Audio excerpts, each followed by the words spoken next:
신앙 고백하심으로 새벽 예배 드립니다. 전능하사 천지를 만드신 하나님 아버지를 내가 믿사오며 그 외아들 우리 주 예수 그리스도를 믿사오니 이는 성령으로 잉태하사 동정녀 마리아에게 나시고 본디오 빌라도에게 고난을 받으사 십자가에 못 박혀 죽으시고 장사한 지 사흘 만에 죽은 자 가운데서 다시 살아나시며 하늘에 오르사 전능하신 하나님 우편에 앉아 계시다가 저리로서 산 자와 죽은 자를 심판하러 오시리라. 성령을 믿사오며 거룩한 공예와 성도가 서로 교통하는 것과 죄를 사하여 주시는 것과 몸이 다히 사는 것과 영원히 사는 것을 믿사옵나이다. 아멘. 320장 찬양합니다.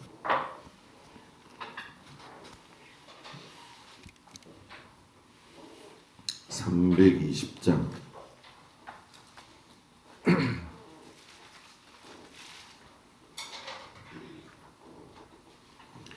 나의 죄를 정케 하사 주의 일꾼 삼으시 구세주의 넓은 사랑 항상 찬송합니다.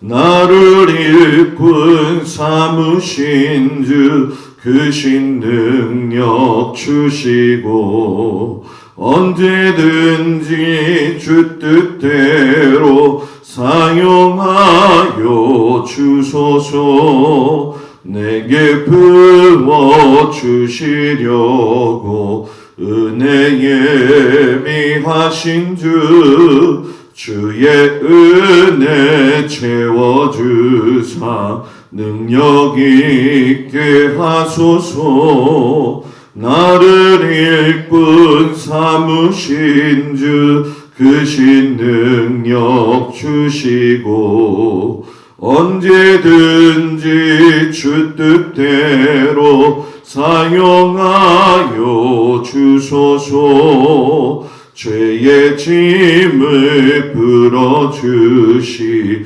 주의 능력 크도다.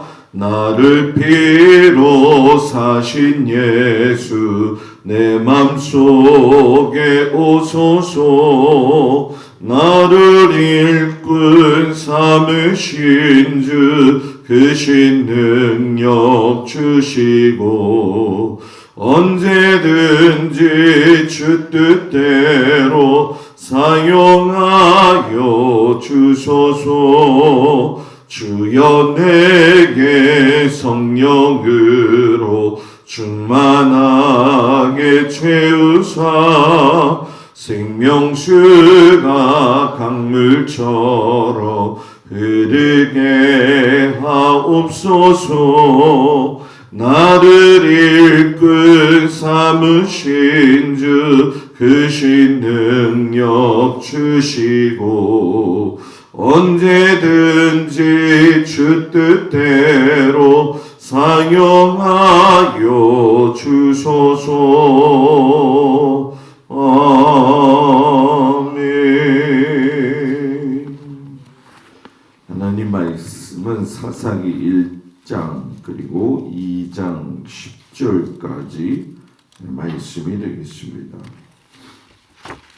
사사기 1장 2장 10절까지 말씀, 여기서 우리가 읽은 말씀은 2장 1절에서 10절까지 말씀을 보도록 합니다. 말씀을 교독합니다. 여호와의 사자가 길갈에서부터 복임으로 올라와 말하되 내가 너희를 애굽에서 올라오게 하여 내가 너희의 조상들에게 맹세한 땅으로 들어가게 하였으며 또 내가 이르기를 내가 너희와 함께한 언약을 영원히 어기지 아니하리니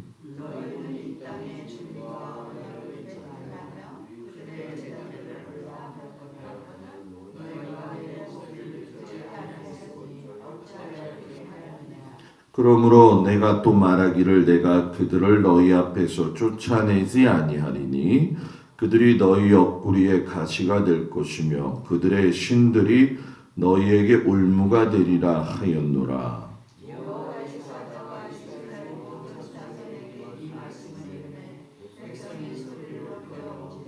그러므로 그곳을 이름하여 복임이라 하고 그들이 거기서 여호와께 제사를 드렸더라.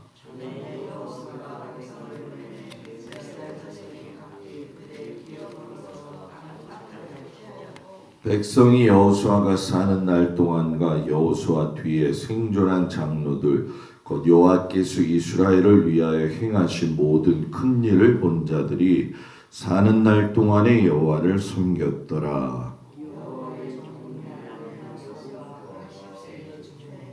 무리가 그의 기업의 경내 에브라임 산지 가스산 북쪽 딥낫 헤레스에 장사하였고 그 시대의 사람도 다 그 조상들에게로 돌아갔고 그 후에 일어난 다른 세대는 여호와를 알지 못하며 여호와께서 이스라엘을 위하여 행하신 일도 알지 못하였더라. 아멘. 거룩한 주일 주님 앞에 온 성도들을 축복합니다. 오늘부터 이제 사사기 말씀이 되어지죠. 사사기는 이스라엘 백성들이 가나안 땅 정착 후에 하나님께서 세우신 사사들에 의해서 다스림을 받았던 350년 정도의 이야기가 담겨져 있는 그러한 말씀이 되어지죠. 오늘도 성경을 읽어보아서 아시겠지만 이스라엘 공동체 안에 아직도 정복하지 못한 땅을 정복해야 하는 과제가 있고 그 일에서 어긋났다가 또 돌아오기도 하고 하는 그런 내용의 말씀이 됩니다. 어떤 사람들이 볼 때는 사사시대가 신앙적 암흑기로 들어가는 시대라고 생각을 하지만은 기본적으로 이 사사시대의 350년은 사울왕과 다윗왕 그리고 솔로몬 왕 이후까지 전에 나라의 근간이 되어지는 어떤 제사장 나라의 법 틀만큼은 유지가 된 기간이었죠. 그래서 우리가 잘 아는 것처럼 이 제사장 나라의 틀이라고 할 때에 제사장 나라의 틀이 어디까지냐라고 본다면 아브라함 이후부터 시작되어졌을 때 제사장으로서 선택받은 것은 시내산에서의 공식적인 선포에서 시작이 되어졌죠. 그래서 시내산에서 성막과 더불어 율법을 받고 난 이후에 그 뒤로의 모든 시대 가운데에서 마지막 예수님께서 이 땅에 오셔가지고 모든 선지자와 율법을 내가 폐하러 온 것이 아니다.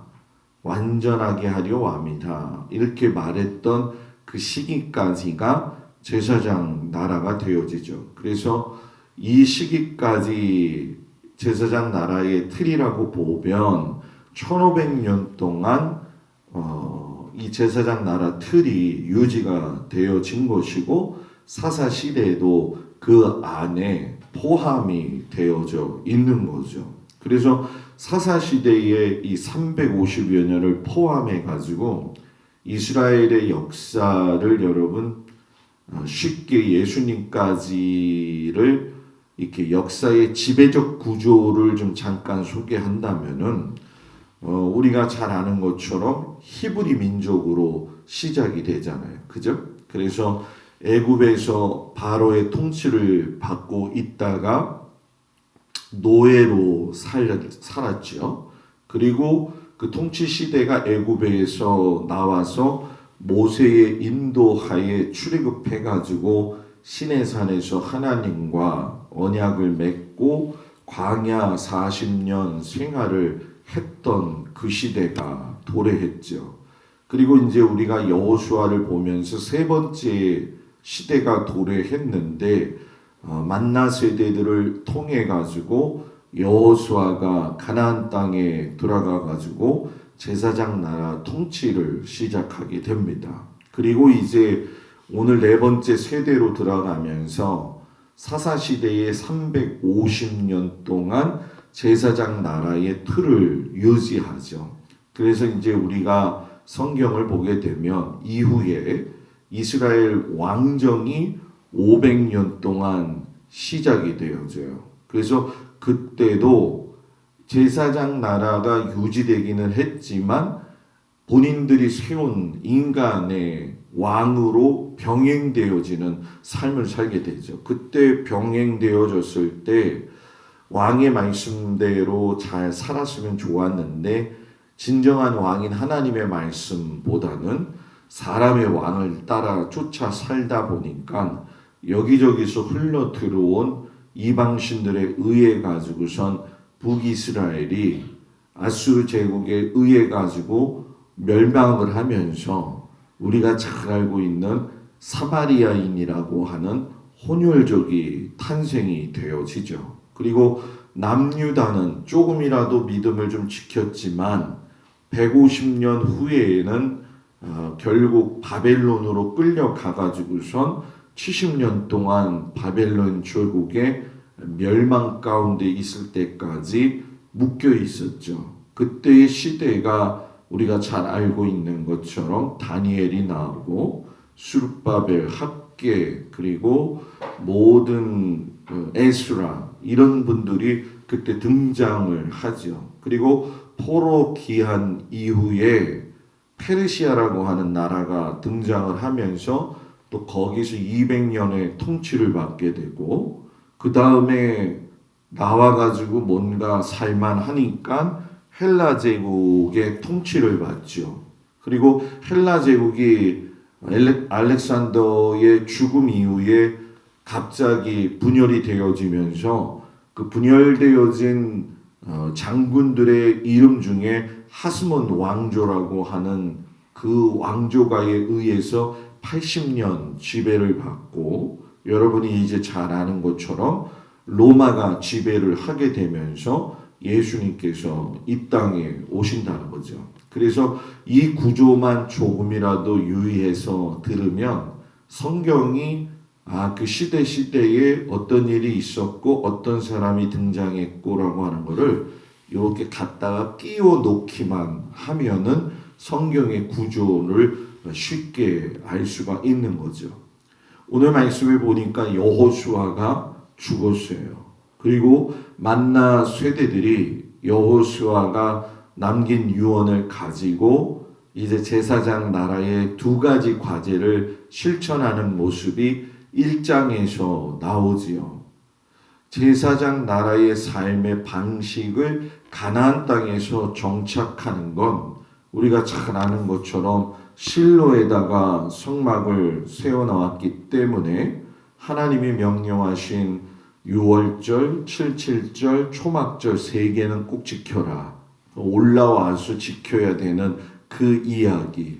48개의 레인 성읍을 통해 가지고 전 이스라엘에 흩어져서 이스라엘 백성들로 하여금 하나님의 율법의 말씀을 알게 하고 또 도피성을 운영하고 또 나병 환자 등 이런 공중 생활 속에서의 병원, 보건소 역할을 하도록 운영을 시키는 걸 정착시켜 놔라. 이것이 여호수아 말에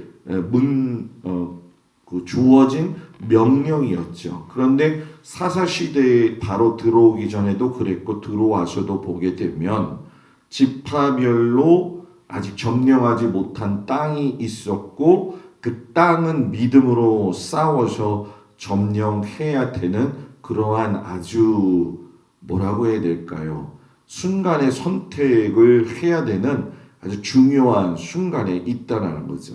우리가 신앙이 어중간할 때가 있어요. 그 어중간할 때가 굉장히 관리가 잘 돼야 되는 것이고 또 분명하게 가나안 땅에 들어갔을 때 우리가 하나님을 믿고 나아갈 적에도 끊어야 될 것과 끊지 말아야 될 것에 대한 어떤 그 고민에 대한 부분이 확실하게 있어야 된다라고 하는 걸 우리에게 말씀을 하고 계시는 거죠. 그래서 1장에 보게 되면 유다 지파 그러니까 시므온 지파가 너무 적기 때문에 유다 지파에 속해 되게 되었다. 여러분들 아마 아실 거예요. 그래서 이 유다 지파가 가나안 정복 전쟁을 시작을 하죠. 그래서 여호수아 때는 전면전을 통해서 싸워서 이겼지만은 이제부터는 지파가 직접 가서 자기 땅을 분배받은 것에 대해서 취해야 되는 그런 하나님의 도우심과 인도하심, 그리고 자기들의 믿음에 대한 그 열매가 나타나는 그런 시기가 되어진 거죠. 그래서 제일 먼저가 유다 지파가 일을 시작을 하죠. 그래서 유다 지파가 선봉에 서면서 시므온 지파에게 우리 연합전선을 이루어서 싸우자. 그래서 싸움에 나가죠. 이때의 유다 지파 전쟁 때도 여전히 갈렙이 앞장을 서요. 그래서 큰 성과를 거두게 되죠. 가나안 족속, 브리스 족속 그들의 손에 의해서 넘겨져서 하나님께서 도와주시면서 베색이라고 하는 곳에 가서 10,000명을 죽이고 또 아도니 베색을 만나가지고 다 죽이고 그리고 내려가서 남방 땅에 거하는 가나안인과 또 유다가 잘 알고 있는 것처럼 갈렙이 헤브론 산지를 내게 주소서 해서 싸워가지고 그때의 그 당시의 수령들이었던 서세와 아이만과 달베를 갖다가 죽여버리는 그런 일이 있어요. 그때 이제 여러분이 이 갈렙이 했던 주장 아마 잘 아실 거예요. 드빌 주민과 싸워서 이기기만 해봐라. 그러면 내가 너희들에게 포상을 걸겠는데 내 딸을 그에게 주겠다. 그래서 그때 바로 악사라고 하는 딸이 나오고 나가서 싸워서 이긴 온니엘이 갈렙의 사위가 되어지면서 온니엘이 드디어 사사 시대의 첫 번째 사사가 되어지는 거죠. 그게 이제 우리는 좀 이해 못하죠. 왜 전쟁에서 이겼는데 딸을 주지? 고대 사회에서는 전쟁의 승리의 대가로 아내를 얻을 수 있는 경우가 있었죠. 그래서 우리가 잘 아는 것처럼 다윗도 나가서 블레셋 사람들과 싸워서 이겼을 때에 사울의 딸 미가를 얻었다라고 하는 것이 성경에 나와 있잖아요. 그러니까 이런 대가는 용기에 대한 격려 그리고 더불어서 용감한 사위를 얻고자 했던 그 당시의 지도자들의 생각이 반영이 되어졌죠. 그래서 온니엘도 그렇고 다윗도 그렇고 승리한 사람에게는 아내를 얻는 그런 기쁨을 누릴 수 있도록 해준 거죠. 근데 이제 문제는 뭐냐면 사사기 시대에 전쟁을 치르는 게 쉽지가 않았다는 거예요. 여러분들이 학교 이제 다니시거나 예전에 경험해 보셨을 적에 보게 되면 인류가 쓰는 도구를 사용하는 데 있어서 흙, 나무 그리고 청동기 또 철기 이런 식으로 시대가 바뀌었잖아요. 이스라엘 백성들은 가나안 땅에 들어갔을 때는 청동기 문명을 가지고 사는 존재들이었고 가나안 사람들은 이미 그 시기를 넘어서 철기 문명을 가지고 있는 시대였어요. 그러니까 철기하고 청동기가 붙어서 싸우면 누가 이기겠어요? 당연히 철기가 이기잖아요. 청동기는 우리가 잘 아는 것처럼 싸워서 칼을 만든들 한들 이렇게 흠집 나고 부러지고 하는 것이 쉬웠잖아요. 우리나라도 전쟁 역사 가운데 보면은 이 청동기 문화, 철기 문화의 싸움의 이야기들로 인해 가지고 많은 어려움을 겪었던 그런 상황들이 있었죠. 그래서 이때 가나안들이 굉장히 버틸 수 있었던 것 중에 한 가지가 철기 문명이었었고, 성경 말씀에도 이제 사사기 4장에 가서도 보게 되면은 나오지만은 여호수아 17장에도 그들은 철병기를 가지고 있었다. 사사기 3장에 보게 되면은 4장 3절에 보게 되면 철병거 900대가 있었다. 그러니까 숨어서 들어가서 골짜기에 숨었는데 철기를 가지고 철병거를 가지고 만나 세대들하고 싸우는 거죠. 그러니까 쉽사리 전쟁에서 승리하기가 어려웠다라는 거죠.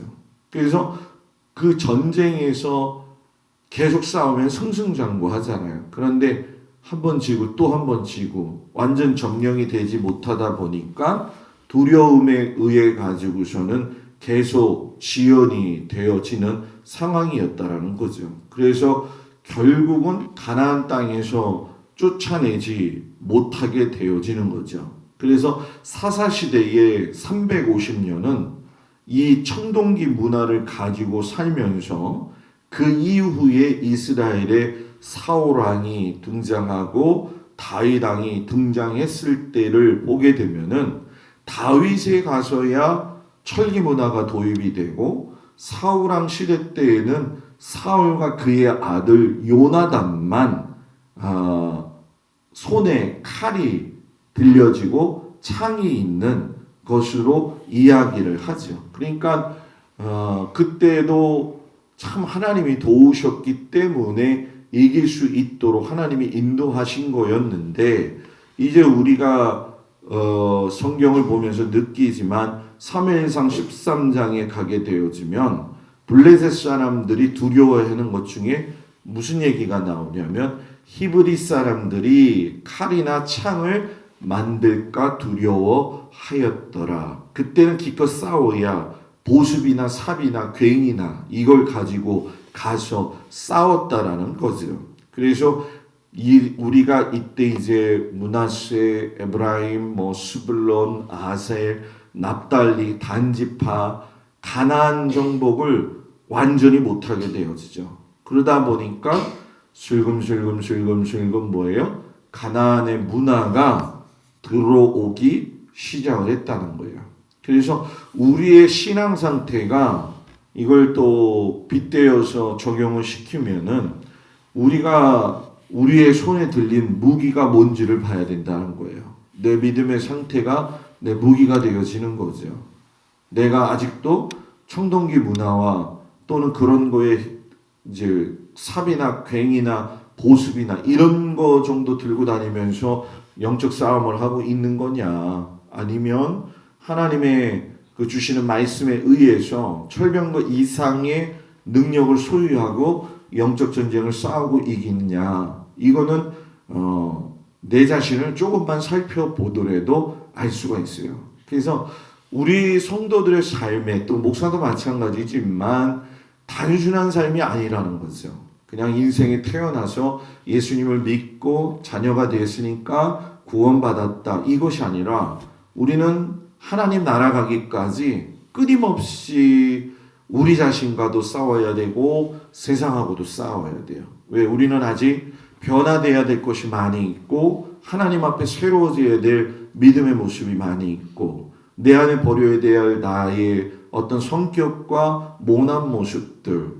또는 부족한 모습들을 계속적으로 싸워 이겨야 된다는 거죠. 그래서 제가 여러분들한테 육신이 커가면 그것만큼 혼도 성화가 되어줘야 되고 영도 성화가 되어줘야 된다는 거예요. 어떤 분들은 저는 누차 여러분들한테 강조하지만 영만 강조해가지고서는 은사를 사모하고 신앙의 높고 낮음을 이야기하는 건 그거는 어찌 보면 앞뒤가 바뀌었다는 거죠. 왜? 혼의 마음의 상태가 정리가 되지 않았는데 영이 어떻게 다스려질 수가 있냐라고 하는 거죠. 그래가지고 이 만나 세대들이 하나님 앞에 3번을 소리 높여서 울게 돼요. 그 출애굽한 사람들이 보게 되어지면은 가데스 바네아에서 정탐하고 나와서 울지요. 우리 뭘 어떻게 하라고 하느냐. 애굽으로 돌아가는 게 낫지 않느냐. 그래가지고 40년 광야 생활 지났었는데 이 만나 세대들은 출애굽 세대들의 울음과는 차원이 다른 세 번의 울음소리를 내요. 그때 그것이 처음으로 운 게 언제냐면 모압 평지에서 모세가 죽었을 때 슬피 울었죠. 왜? 지금까지 우리를 이끌어준 지도자를 잃었다는 것에 대한 마음의 아픔. 그리고 두 번째는 세겜에서 여호수아가 죽었을 때 울게 되죠. 그리고 세 번째의 울음이 바로 오늘 말씀에서 나오는 보기메라고 하는 곳에서 소리내어 울었다는 거죠. 그때 왜 울었느냐? 너희가 가나안 땅에서 하나님이 함께 하시겠다라고 하는 언약을 만약에 지키지 않고 그렇게 된다고 한다면 너희의 옆구리에 가시가 될 것이며 그들의 신이 너희에게 올무가 되리라 하고 이야기했을 때 그 이야기를 듣고 백성들이 다 울었어요. 그러니까 출애굽 세대들은 정탐을 잘못해가지고 하나님을 몰라서 무지해서 울었다고 한다면 만나 세대들은 모세와 여호수아를 위해서 울 줄도 알았고 또 그들이 잘못을 저지르고 있는 상황 속에서 꾸짖을 때에 하나님의 말씀을 듣고서 부끄러워서 울기도 했다라는 거죠. 요거까지 말하고 나서 여호와를 알지 못하는 세대가 등장하는 이야기가 나와요. 그러니까 참 이 만나 세대의 마지막을 보면서 안타까운 것 중에 한 가지는 그들은 그래도 가능성이 있었고 그 가능성에서 하나님의 말씀에 대한 그 되돌리고자 하는 그런 마음의 신앙적 상태가 유지되고 있었다라는 거죠. 그래서 부끄러워할 줄 알았고 슬퍼할 줄 알았고 자신들의 믿음에 대해서 하나님 앞에 호소할 수 있는 그런 믿음의 사람들이었다라는 거죠. 그런데 여러분 그 뒤에는 이제 우리가 내일부터 쭉쭉쭉쭉 보겠지만은 하나님의 일을 보아도 보지 못하고 들어도 듣지 못하는 세대들로 인해 가지고서는 여러분 어려움을 겪기 시작을 하죠. 그래서 신앙생활은 가르치는 게 중요하고 듣는 게 중요하고 보는 게 중요하고 찬송하는 게 중요하고 헌신하는 게 중요하다라는 거예요. 이런 박자들이 맞아야지만이 하나님 앞에서의 삶을 이렇게 완벽하게 이루어 갈 수 있는 순간의 삶의 이런 태도들이 아니라 하나님 앞에서 훈련받아 나갈 적에만이 이 땅에서의 삶을 승리할 수 있다는 거죠. 그래서 저는 우리 성도들이 단순히 나이를 먹어가면서 우리 모두가 그 나이에 맞게 이런 게 아니라 주님이 부르시는 건 나이에 맞게가 아니잖아요. 그죠? 그죠? 나이가 많다고 해서 먼저 부르시지 않잖아요. 그러니까 이 이야기는 지금 내가 살아가는 삶의 현장에서 내 상황 속에서 맞게 하나님 앞에 훈련되어져 가 있어야 된다는 거예요. 이거는 뭐 시간, 역사, 나이, 환경을 초월한 하나님 앞에서의 훈련된 모습이 그 사람을 살리고 그 가정을 살리고 그 자녀를 살린다라고 하는 말씀을 꼭 기억하시고 우리가 올 한 해 우리의 신앙이 다른 어떤 한 해보다도 확연하게 좀 드러나면서 하나님을 가까이 할 수 있는 그런 은혜가 있기를 주의 이름으로 축복을 드립니다. 기도하겠습니다. 은혜로우신 아버지 하나님, 거룩한 주일입니다.